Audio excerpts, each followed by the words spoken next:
during the 70s, the 80s, and the 90s. All of us that went through that and thrived through that, survived through it and thrived with our reputations and names intact. You know, everybody ain't got the nickname Monster. I remember telling my homie Monster from Athens Park Bloods, man, you know, everybody ain't got the nickname Monster in South Central LA in the gang society, but there's a lot of monsters out here, blood. There's a lot of monsters. Monster Cody ain't the only one. There's a lot of monsters, blood. Yeah, I just want to let that be known, man. And, you know, we suffer from post-traumatic stress syndrome.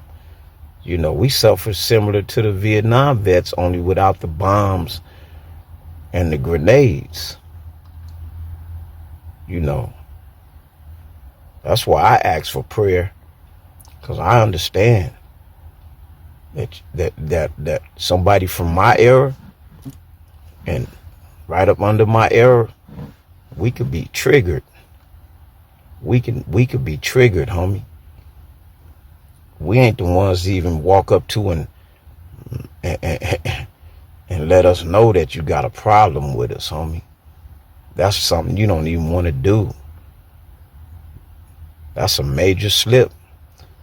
You know, it's just a good thing that I'm more mature, spiritually tuned into the ancestors and my creator, you know, and that my mom is a lot older and I can't afford to put her through no more unnecessary changes.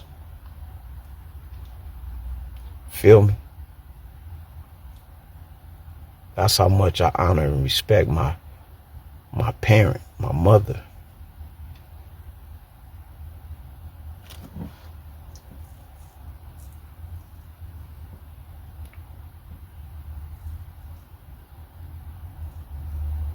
Because there's a side of me that I keep compartmentalized.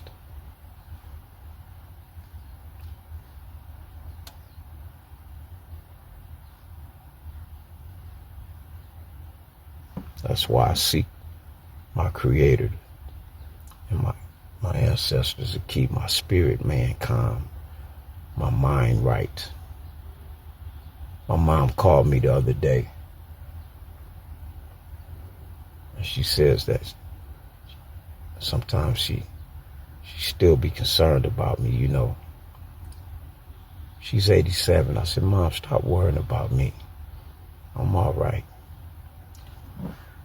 But I understand my mother, because I was one of those. I'm her firstborn.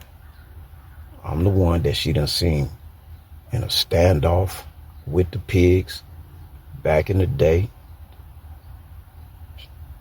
I done had too many incidents with law enforcement and different incidents in this world. And I ain't the victim. I ain't never hollering out, I'm a victim. I hope you don't get that from my pages. My mama know who I am to a certain degree. You feel me? I done humbled myself a whole lot. Some people ain't even realizing it, but I done humbled myself a whole lot.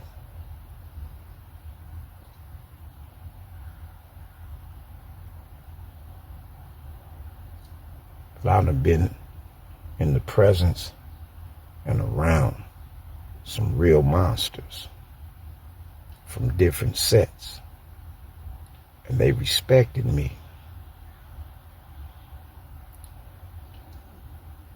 Yeah. Even Monster Cody's little brother, he met me in the LA County Jail when the pigs put me on the wrong tier amongst the Crips. Yeah, little Monster, if you watching this, I'm the one you met that day when you came down there and said, we're going to get you moved from over here.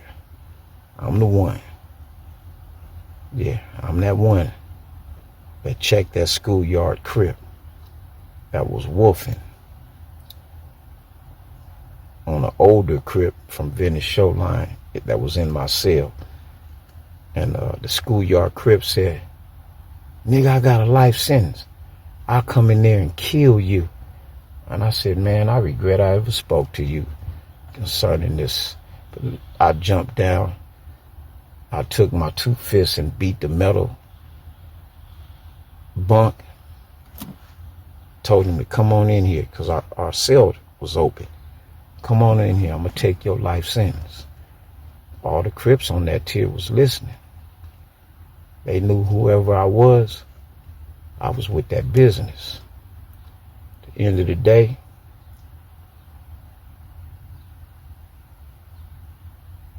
he didn't come in that cell. He didn't want to come in that cell because the sound of my knuckles hitting that metal bed railing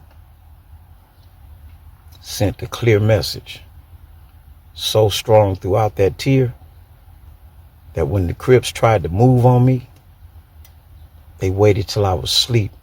And the Crip that was up under me, who I was speaking up for, he set me up and left the cell bar door open. When I woke up, it was 6 or 5 Crips, or 4 in my cell. One trying to break the mirror. It was a glass mirror back then. Because what they was going to do was get a piece of that mirror and shank me while I was asleep. But when I woke up and sat up on the top bunk with my back to the wall, I just stayed silent.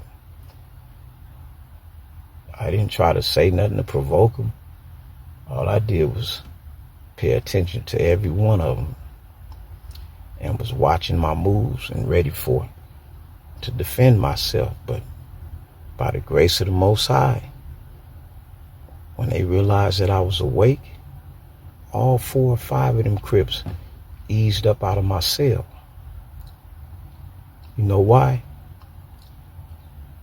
I didn't disrespect them.